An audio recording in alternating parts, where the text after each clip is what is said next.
నమస్తే. గత వీడియోలో మనం పుత్రకామేష్టి యాగానికి సంబంధించి రామశర్మ గారు చాలా చక్కటి వివరణ ఇచ్చారు. దానికి సంబంధించిన కంప్లీట్ వీడియో మన ఛానల్‌లో అనేది ఉంది. తప్పకుండా దాన్ని వాచ్ చేయండి. దానికి కంటిన్యూషన్ గానే ఈ వీడియో చేస్తున్నాను. దీంట్లో మనం బాలరాముడు ఈ మధ్య కాలంలో అయితే బాగా వింటున్నాం. ఎందుకంటే అయోధ్యలో రామ ప్రతిష్ఠ జరగడం, ప్రాణ ప్రతిష్ఠ జరగడం, బాలరాముని ప్రాణ ప్రతిష్ఠ జరగడం మనందరం చూసాం. చాలా కన్నుల పండుగగా వీక్షించడం జరిగింది. వెళ్ళేవారు వెళ్ళారు అయోధ్యకి, వెళ్ళని వారు పెద్ద పెద్ద స్క్రీన్ల మీద చూడటం జరిగింది. కానీ రాముడు బాల్యంలో అసలు ఏం చేసేవాడు, ఎలా ఉండేవాడు, ఆయన ఏమేమి నేర్చుకున్నాడు బాల్యంలో, దానికి సంబంధించిన పూర్తి వివరణ ఈ వీడియో ద్వారా తెలుసుకునే ప్రయత్నం చేద్దాం. గారు నమస్కారం అండి. ఇక రాముడు అనగానే మీరే గుర్తొస్తారు. కారణం ఏమిటంటే మీ పేరులోనే రాముడు ఉన్నాడు కాబట్టి, రామశర్మ గారు కాబట్టి. ఇక రాముని విశేషాలు తెలుసుకునే ముందు చాలా మందికి వివాహానికి సంబంధించి కాస్తో కూస్తో తెలిసి ఉంటుంది. ఎందుకంటే ప్రతి రామనవమికి మాట్లాడుకుంటూ ఉంటాం కాబట్టి. బాల్యంలో అసలు రాముడు ఏం చేసేవాడు, ఎలా ఉండేవాడు, ఏం నేర్చుకున్నాడు, రాముడు బాల్యానికి సంబంధించిన వివరణ చెప్పండి. చాలా చక్కటి ప్రశ్నమ్మా. రామజననం అయిన తర్వాత భరతుడు, శత్రుఘ్నుడు వీళ్ళు పుట్టారు కదా, వానికి ఇక్కడ ఒక విశేషం ఉంది. పేరు పెట్టాలి కదా, నామకరణం చేయాలి. కులగురువు వశిష్ఠ మహాముని. వశిష్ఠ మహాముని బ్రహ్మదేవుని యొక్క మానసపుత్రుడు. చూడండి, మనకు దొరకలేదు. అతను రాముణ్ణి చూసి రాముడు అని పేరు పెట్టాడు. రాముడు అంటే అర్థం ఏంటి? రంజయతీతి రామః, 10 మందిని రంజింపజేసేటువంటి వాడు, సంతోషపెట్టేటువంటి వాడు రాముడు. ఎంత అర్థం ఉందో! అంటే ఇవాళ మనం పేర్లు పెట్టుకుంటున్నాం, కింకు పంకు కింకు అని చెప్పి. వాటిలో అర్థం ఏమర్థం ఉందో మనకు తెలియదు, పెట్టుకున్న వాళ్ళకు తెలియదు. అలా కాకుండా రాముడు అని చెప్పారు. రంజయతీతి రామః, రంజింపజేసేటువంటి, 10 మందిని రంజింపజేసేటువంటి వాడు అంటే ఆనందింపజేసేటువంటి వాడు రాముడు అని చెప్పి రామునికి నామకరణం చేశాడు. వచ్చి లక్ష్మణుని చూశాడు. లక్ష్మణుడు ఎవరు? రాముడు విష్ణుమూర్తి అవతారం అయితే లక్ష్మణుడు ఆదిశేషుని అవతారం. ఆదిశేషుని అవతారం. ఇక్కడ రాముడు నీలమేఘ శ్యాముడు, లక్ష్మణుడు గౌరవర్ణం, ఎరుపు వర్ణం. కోపం, కళ్ళు చూస్తేనే భయంకరంగా కోపం, అబ్బా ఇంత కోపం ఉందా అనిపించేది. అలాంటివంటి సర్వలక్షణ సంపన్నో లక్ష్మణ, అన్ని లక్షణాలతో ఉన్నటువంటి వాడు కాబట్టి లక్ష్మణుడు అని చెప్పి పేరు పెట్టారు. సర్వలక్షణ సంపన్నో లక్ష్మణ, లక్ష్మణుడు అన్ని లక్షణాలుగా కూడా, అంటే తనకు తగినటువంటి యొక్క లక్షణాలన్నీ కూడా ఇతని దగ్గర ఉన్నాయి, లక్ష్మణుని దగ్గర. అందుగురించి లక్ష్మణుడు. భరతుడు భారయతీతి భరత, ముందు మనకు ముందు హింసిస్తున్నాడు. ఇక్కడ మనం రామాయణం చదువుతాం అంటే అందుకాదు, ముందే హింసిస్తున్నాడు వశిష్ఠ మహాముని. భారయతీతి భరత, బరువు మోసేటువంటి వాడు భరతుడు. ఏం బరువు మోస్తాడు భరతుడు? ముందు రాజ్యాన్ని 14 సంవత్సరాలు రాజ్యాన్ని పరిపాలించేటువంటి వాడు భరతుడే. అది మనకు ముందే హింసిస్తాడు ఇక్కడ రామాయణంలో వాల్మీకి. శత్రు సంహారక శత్రుఘ్న, శత్రువులను సంహరించేటువంటి వాడు శత్రుఘ్నుడు. ఇలా నలుగురికి అనుకూలమైనటువంటి పేర్లు పెట్టాడు వశిష్ఠ మహాముని, నామకరణం చేశాడు. పిల్లలు పెరిగి పెద్ద అవుతున్నారు. దశరథునికి రాముడు అంటే అమితమైన ప్రేమ, మామూలు ప్రేమ కాదండి. ఒక్క క్షణం రాముడు కనబడలేదు అంటే తలడిల్లిపోయేటువంటి వాడు. కన్న తల్లి కౌశల్య కూడా అంత ప్రేమ ఉందో లేదో తెలియదు, కానీ దశరథునికి అంత ప్రేమ. అసలు రామనామంలోనే ఉండేవారట కదా దశరథుడు. ఎప్పుడు నారాయణమూర్తి యొక్క నామస్మరణలోనే ప్రతి క్షణం రామ రామ ఎక్కడున్నావయా రామ రామ అని అనుకునేటువంటి ఒక విషయంలోనే ఉండేటువంటి వాడు. 5 సంవత్సరాల వయసు వచ్చింది. ఉపనయనం చేస్తే కానీ, అంటే యజ్ఞోపవీతం ఉపనయనం చేస్తేనే కానీ విద్యాభ్యాసాన్ని, ఉపనయనం చేశారు, విద్యాభ్యాసానికి పంపించాలి. కానీ దశరథునికి మనసు ఒప్పలేదు. నాకు కనబడకుండా అవుతాడు కదా, గురుకులంలో ఉండి విద్య నేర్వాలి, ఇంటి దగ్గర ఉంటే విద్య రాదు. కానీ విద్యాభ్యాసం అయ్యేంత వరకు గురుకులంలో ఉండాలి కదా. ఆయన విద్యను చెప్పించకపోతే, రాజుగారు ఇంటికి గురువులను పిలిచి ఇంట్లో చెప్పించవచ్చు, కానీ ఇంట్లో చెప్తే విద్య రాదు. గురుకులంలోకి వెళ్ళే విద్య నేర్చుకోవాలి.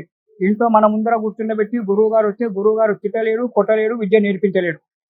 మన భయానికి గురువుగారు చల్లగా కూర్చుంటాడు. అలా కాకుండా రామలక్ష్మణులను ఈ నలుగురిని కూడా వశిష్ఠ మహాముని దగ్గరికి పంపించాడు గురుకులానికి. వశిష్ఠ మహాముని దగ్గర ఈ నలుగురు కూడా హాయిగా విద్య నేర్చుకుంటున్నారు. వీళ్ళు అవతార పురుషులు, స్ఫురద్రూపులు, 10 సార్లు చదవాల్సిన అవసరం లేదు. వశిష్ఠ మహాముని చెప్తూ ఉండగానే వేదాంతాలు, ధర్మశాస్త్రాలు, న్యాయశాస్త్రాలు, రాజకీయ శాస్త్రాలు ఇవన్నీ కూడా అవపోసన పట్టేశారు. దాంతో పాటు మన ఏది ధనుర్విద్య కూడా వశిష్ఠ మహాముని నేర్పించారు. ఇవన్నీ కూడా విద్యను నేర్చుకుంటున్నారు, పెరిగొస్తున్నారు. అప్పుడప్పుడు గురుకులం నుంచి ఇంటికి వచ్చేవాడు రాముడు. వచ్చి నేను రాజకుమారుని అని చెప్పి ఇంట్లో కూర్చునేవాడు కాదు. ఇక్కడ మనము అంటే ముఖ్యంగా రామాయణం అంటే ఏంటంటే మన మానవ జీవితానికి మార్గదర్శకమైనటువంటి ఒక దారి, మానవుడు ఎలా జీవించాలి అని చెప్పేటువంటిదే రామాయణం.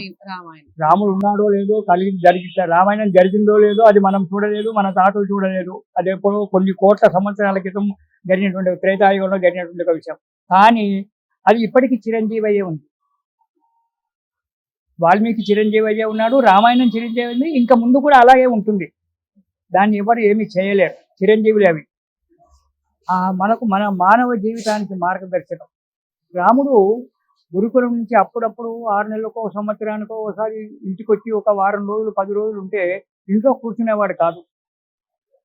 అలా వెళ్ళేవాడు. నేను రాజకుమారిని, నేను ఇంట్లో కూర్చోవాలి అనేవాడు కాదు. 10 మందితో స్నేహితం చేసేవాడు.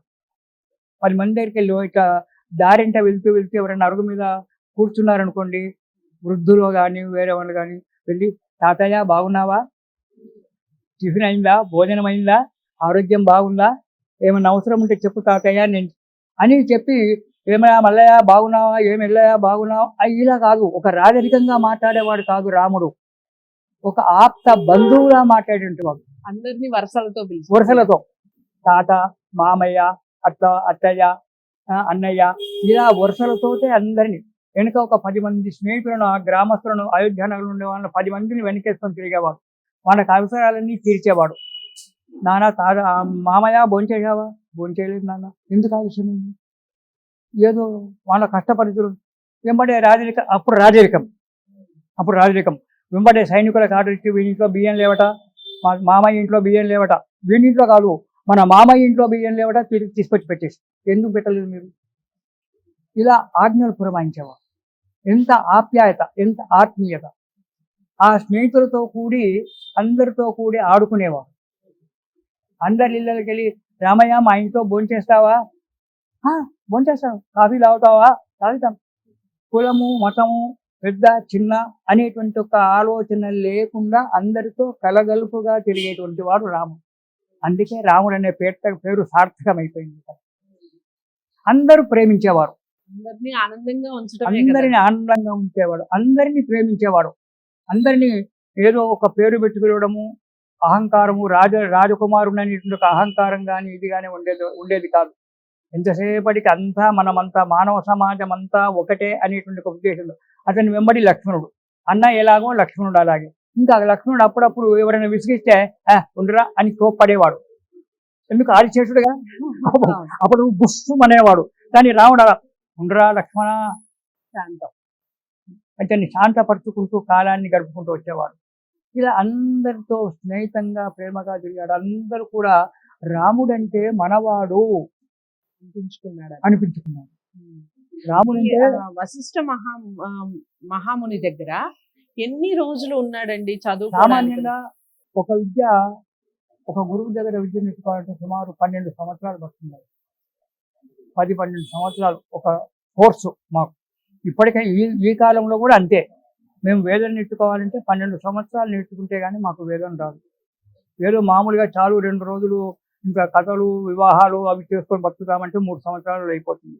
వేదమే నేర్చుకోవాలి అంటే 12 సంవత్సరాల కోర్సు. ఈ కాలంలో కూడా, ఆ కాలంలో కూడా 12 సంవత్సరాలు నేర్చుకుంటే కానీ వేద విద్య అవన్నీ, వీళ్ళు స్ఫురద్రూపులు కాబట్టి ఈ 12 సంవత్సరాల్లో సామాన్యంగా ఇవన్నీ కూడా నేర్చుకున్నారు. ఇటు రాజకీయము, ఇటు వేదశాస్త్రాలు, వేదాంత శాస్త్రాలు, ధర్మశాస్త్రాలు, ఇటు ధనుర్విద్య, ఒక క్షణం కూడా సమయం వృధా చేయకుండా అన్ని నేర్చుకునేటువంటి ఒక బాలకులు ఈ నలుగురు. చాలా చక్కగా వివరించారు. చాలా నేర్చుకున్నాం. అటు తర్వాత ఊర్లో గ్రామంలోకి వచ్చినప్పుడు అందరితో కలిసి ప్రేమగా మంచిగా ఉండి అందరికి రాముడు అంటే ఒక చేతిలో అరచేతిలో ఉసిరికాయ అంటారు చూడు, కరతలా మలగం, అరచేతిలో ఉసిరికాయ. అలా చేతిలో ఉన్న పండులాగా అయిపోయినాడు రాముడు అంటే. రాముడిని విడిచిపెట్టి తల్లిదండ్రే కాదు, రాముడిని వదిలిపెట్టి ఆ రాజ్య ప్రజలు ఉండలేకపోయినారు. అందుకే కదా అంత శోకించారు రాముడు పయనమైన. రాముడు ఎక్కడుంటే అక్కడ మేము, రామునిలోనే మేము, మాలోనే రాముడు అనేటువంటి ఒక చెట్టుకొని అలా బాల్యంలోనే అలాంటి ఒక పేరు తెచ్చుకున్నటువంటి ఒక మహానుభావుడు రాముడమ్మ. ఇలాంటి రాముని గురించి బాల్యం ఎంత అని చెప్పుకుంటాం మనం. చెప్తాము ఏమని చెప్తాము, ఎంత విన్నా తనివి తీరనిదే రామాయణం. రామనామం రామనామం మాట్లాడుతూ ఉంటే, రాముని గురించి వింటూ ఉంటే, చూస్తూ ఉంటే, చదువుతూ ఉంటే ఎంత తనివి తీరుతుంది. నిజంగా ఆహారం, ఆకలి, నీరు, దప్పిక అసలు ఏది కాదండి. మాట్లాడుతూ ఉంటే రామశర్మ గారు అలా వింటూ ఉండిపోవాలి అనిపిస్తుంది. కానీ మనకి సమయాభావం అనేది ఒకటి ఉంటుంది. ఈ వీడియోని ఇంతవరకు చూస్తూ ఇక నెక్స్ట్ వీడియోలో మనం ఏం తెలుసుకుంటామంటే, సీతమ్మ వారినే రాముల వారు వివాహం చేసుకోవడానికి గల కారణాలు ఏమిటో తెలుసుకునే ప్రయత్నం చేద్దాం. అంతవరకు వేచి చూడకుండా మీరు తప్పకుండా ఈ వీడియోని ముందుగా అందరికీ షేర్ చేయండి, లైక్ చేసి ఛానల్ని సబ్స్క్రైబ్ చేసుకోవడం మర్చిపోవద్దు. తప్పకుండా నెక్స్ట్ వీడియో కూడా చూడండి. ఇక ప్రతి వీడియోలో కూడా నేను ప్రతి విషయం చెప్తూ ఉన్నాను. స్క్రీన్ మీద కనపడే నెంబర్కి కాల్ చేస్తే మీరు రామశర్మ గారిని డైరెక్ట్గా కూడా మీట్ అవ్వచ్చు. నమస్తే.